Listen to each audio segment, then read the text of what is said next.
부동산 DJ. 네, 먼저 부동산 시장의 핫한 이슈 살펴보고 우리는 여기서 어떤 좀 힌트를 얻어봐야 되는지 이야기해보는 시간입니다. 여기 이슈 시간. 이걸 어떻게 해야 되지? 여기 이슈 이게 맞아? 아니면 충청도? 여기 이슈. 여기 이슈. 이게 맞을까? 뭐가 맞을까요? 여기 이슈. 아, 진짜? 충청도 버전으로? 알겠습니다. 여기 이슈 시작해 보겠습니다. 첫 번째 이슈입니다. 주택사업 경기에 관한 겁니다. 주택산업연구원이 4월 전국 주택사업 경기가 이전보다는 나아질 거다. 이런 전망을 내놨습니다. 일단 나아질 거다. 경기가 나아질 거다라는 건 일단 듣기에는 굉장히 좋게 들립니다. 근데 이제 주택 사업이니까 이게 사업자 입장에서만 좋은 건지 전반적으로 실수요자 입장에서도 나아진다는 건지 그게 좀 궁금한데요, 부디? 이게 이제 그런 거죠. 이거는 공급자고 사업자고 다 좋은 일이에요. 왜 그러냐면 일단 공급자들은 공급을 많이 해야 되잖아요. 그래야지 그렇죠. 이익이 나니까. 이익이 나는데 규제가 많으면은 재건축, 초과이익 환수라든지 각종 재개발, 재건축 규제가 많으면 공급이 제대로 안 되잖아요. 그렇죠. 예, 근데 공급이 잘 되면은 공급 물량이 늘어나니까 사업성이 좋아지거든요. 근데 이제 그렇게 공급이 늘어나고 하는 건 역시 또 투자를 하려고 하는 분들이나 아니면 내 집을 장만하려고 하는 분들이나 공급 물량이 많아지게 되면 가격은 어느 정도 또 안정이 될 수 있으니까 예, 둘 다 저는 다 좋은 일이라고 생각이 됩니다. 네, 기본적으로 공급이 좀 늘어난다라는 거에서는 실수요자 입장에서도 좋은 일이 될 수 있다라고 일단 요약을 해주셨는데 간단하게 이 이슈가 어떤 건지 브리핑을 좀 도와드리겠습니다. 주택산업연구원 발표에 따르면요. 이번 달 주택사업 경기실사지수 전망치가 전국 기준으로 101.2로 집계가 됐습니다. 이게 얼마나 그러면 상승을 한 거냐 이 부분이 궁금하실 텐데 지난달보다는 35포인트 상승한 수치고요. 이게 4년 10개월 만에 최고치라서 더 좀 기록적이고 고무적인 상황입니다. 특히 서울 지역만 보면 이보다 더 높은데요. 전달 대비해서 40.3포인트가 급등해서 123.9를 기록했다고 합니다. 주택시장에 날씨만 계절만 봄이 온 게 아니라 주택시장에도 봄이 오고 있다. 이런 걸 기록적으로도 좀 볼 수 있을 것 같은데 주택사업 경기 실사 지수입니다. 좀 어렵거든요, 부디. 네. 근데 우리가 기업 경기 실사 지수 BSI라 그래서 좀 흔하게 얘기를 하는데 어떻게 이렇게 유식하게 잘 저도 잘 경제 모르는데. 방송에 있었습니다. 네. 근데 요 주택 경기는 이제 앞에 H가 더 붙습니다. 이것까지 우리 시청자분들이 좀 알아둘 필요가 있는 거예요? 몰라도 됩니다. 아, 그래요? 왜 그러냐면 네. 제가 얘기하는 것만 들으시면 돼요. 굳이 한마디로 어쨌든 이 건설사나 그다음에 이제 주택 사업자가 이제 경기가 종합적으로 좋아지느냐 나빠지느냐를 판단하는 지표이기 때문에 네. 지금 좋아진다고 지금 얘기들을 하고 있잖아요. 그래서 시장이 좀 좋아지는구나 이렇게 생각하면 되지. 굳이 이걸 찾아가면서 알아야 될 필요는 없다라는 생각을 해요. 오케이. 그러면 앞으로도 저희는 꼭 알아야 될 거는 이제 자세하게 파드리고 꼭 이것까지 알아둘 필요는 없다. 그럼 과감하게 정리하고 잘라야지. 좀 핵심만 그러니까 전해드리도록 하겠습니다. 괜찮죠? 예. 네. 그럼 바로 핵심 지나가도록 하죠. 핵심으로 들어가 보겠습니다. 자, 일단 주택사업 경기실사지수가 지금 그래서 101.2 전국 기준으로 100을 넘은 거예요. 100을 넘었으면 이제 100이 기준이니까 사업 전체가 좋아질 거다. 개선될 거다. 이렇게 보는 전망이 더 많다. 예. 이렇게 봐도 되는 거죠? 그렇죠. 지금 어쨌든 현 정부 들어와서 네. 지금 지난 정부와는 다르게 이제 지난 정부는 규제 규제를 계속 해왔던 정부잖아요. 네. 근데 이제 반대로 규제 완화로 완전히 지금 선회를 하잖아요. 그러다 보니까 거기에 대한 기대감들이 상당히 많이 지금 반영이 돼 있고. 그러니까 이유는 완화 때문이다. 그렇죠. 규제. 예, 맞습니다. 한마디로 얘기하면 규제 완화죠. 규제 완화. 한마디로 기대감. 얘기하면 기대감, 규제 완화에 대한 기대감, 그렇죠. 이런 것 때문에 많이 좀 상승한 것 같다. 전망치가 좋아진 것 같다라는 말인데 서울 지역만 보면 아까도 브리핑 해드렸지만 40.3포인트가 전달 대비 급등이거든요. 말 그대로 급등. 전국 기준으로는 101.2인데 서울 지역이 123.9입니다. 한 달 새 40포인트가 오른 거 이거는 정말 급등인데 이거 어떻게 보세요? 이유가 또 뭐라고 보시고? 이제 결국은 지금 그 현재 윤 당선인이 내건 공약들 그리고 지금 현 서울시장이 사실 혼자 있을 때는 이 수적으로 밀려서 뭔가 뭐 재건축 규제 완화라든지 재개발이라든지 이런 것들을 풀 수 있는 방법이 없잖아요. 혼자 있는다는 전부 다, 얘기는 이제 당이 그렇죠. 인원수가 네네. 현저히 부족하니까 네. 지금 뭐 현재 서울구청장 25개 구청장 중에 한 개만 지금 현재 네. 가지고 있고 뭐 이런 것들이 있거든요. 시의원도 거의 90% 이상이 현 정부의 시의원들이고 이러다 보니까 혼자서 할 수 있는 게 한정이 돼 있는데 지금 이제 윤 당선인이 들어오면서 힘을 얻은 거죠, 지금. 예, 그러다 보니까 앞으로 이제 규제라든지 이런 것들이 다 많이 풀리고, 그리고 지금 또 현재 서울시장이 하고 있는 정책들을 뭐 전국적으로 확대해 나간다 이런 얘기들이 지금 나오고 있거든요. 그러면은 힘을 상당히 얻을 것이다라는 그런 그러네요. 기대감이 어마어마하게 지금 서울은 커지고 있다 이렇게 보여져요. 그러니까 사실 어떤 계획이 있어도 이걸 실제로 실행하기까지는 좀 힘이 부족했는데 이제는 힘을 받겠구나. 그렇죠. 라는 기대감이 좀 많아지고 있다라는 말씀이십니다. 그렇죠. 이제 봄이니까. 봄이니까, 그러네요. 봄이니까. 좋은 말입니다. 자, 그러면 긍정적인 전망이 많아지면 결국에는 앞서서 이제 요약 통해서 예. 거의 뭐 두 가지식으로 말씀을 주셨어요. 사업자만 좋은 게 아니라 실수요자도 좋은 거다라고 결론을 이미 앞서서 내주셨는데 이 부분 좀 자세하게 들어가 보겠습니다. 그러니까 어떤 점이 이점으로 작용하는 거예요? 공급이 많아진다? 그러니까 좋은 거다? 공급이 많아지면은 지금 집값이 가장 서울에 특히 이제 뭐 전국적으로 올랐지만 서울의 집값이 가장 크게 많이 오른 게 모든 전문가들이 공급 부족 때문이다 그렇죠. 이렇게 얘기를 하고 있잖아요.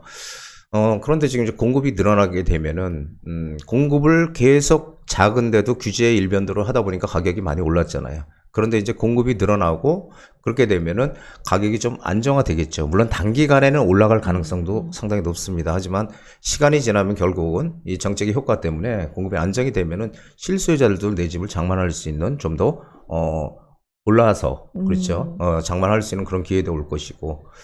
그래서 상당히 지금 제가 생각하는 이 시장은 상당히 좀 바람직하다. 그러니까 저희는 이제 어쨌든 민주주의 사회에 살고 있으니까. 네네. 예, 그러니까 자본주의 사회죠. 그러니까 우리가 열심히 노력해서 어떤 방식으로든지 노력해서 돈을 벌 수 있는 기회가 생긴다는 건 상당히 바람직하다고 저는 그렇게 생각해요. 합법적인 범위 내에서 그렇죠. 내 자산을 늘릴 수 있는 불법으로 하면 안 되죠. 그럼요. 그런 당연히. 어떤 기회가 많아지는 시장 분위기는 긍정적으로 반길만 하다라는 말씀이신데 실제로 주택산업연구원이 매매 수급 지수라는 걸 발표를 했습니다. 이 수급, 그러니까 매수, 수요, 공급 뭐 이런 건데 매수 심리를 숫자로 나타낸 거 맞죠? 그렇죠. 100을 기준으로 해서 네. 100이 하면 이제 매수 심리가 작아지는 거고요. 그렇죠. 매도 심리가 커지고 100이 넘어가면 이제 매수 심리가 커진다는 건데 사실 이게 지금 기준선이 지금 이제 90선으로 조금 넘었거든요. 그러면은 100이 안 되니까 아직도 지금 상당히 조금 문제가 있지 않냐 이렇게 생각하는데 문제는 이게 지금 매매 수급 지수가 4달 만에 최고치라는 겁니다. 이게 1월 달부터 계속 80선에 머물러 있다가 지금 이제 90선으로 올라왔으니까 그렇군요. 지금 갑자기 심리가 지금 많이 살아나고 있다 이렇게 보여지죠. 그러니까 모든 게 뭔가 이렇게 확실한 건 없잖아요. 그렇죠. 부동산에. 하지만 그런 것들을 좀 이렇게 쭉 훑어보면은 이 방향이 이렇게 가는구나라고 우리가 판단할 수 있겠죠. 말씀해 주셨지만 이제 100을 기준으로 해서 0에 가까울 수도 있고 이 숫자가 200에 가까울 수도 있는데 200에 가까워질수록 사려는 심리가 더 강한 거죠. 그렇죠. 그리고 0 쪽에 가까울수록 없는 거죠. 그쵸. 완전히 침체 상황으로 가는 거죠. 그런 심리가 좀 없는 상황인데 아직은 이게 100을 넘진 않습니다. 말씀해 주셨지만 서울 아파트 매매 수급 지수 4월 첫째 주 기준으로 90.7이거든요. 근데 이게 왜 중요하냐? 비교를 해보자면 많이 급증한 거다. 증가한 거다. 그러니까 심리가 살아나고 있다는 게 중요한 거다라는 걸 지금 짚어주고 계십니다. 오케이. 그러면 기대감이 많이 반영되고 있다. 이런 말씀을 지금 해 주시는 건데 부디님 이제 명색이 부디잖아요. 네. 부동산 DJ니까 한 뼘 더 우리는 DJ하고 DJ 그래? 이렇게 굴려야 됩니까? 어떻게? DJ가 맞아요? 아니면 DJ 이게 맞아요? J니까 Z가 아니니까 그냥 역시. DJ 이런 거 아니야? 아니 모르겠어요. 3000% 빠졌다.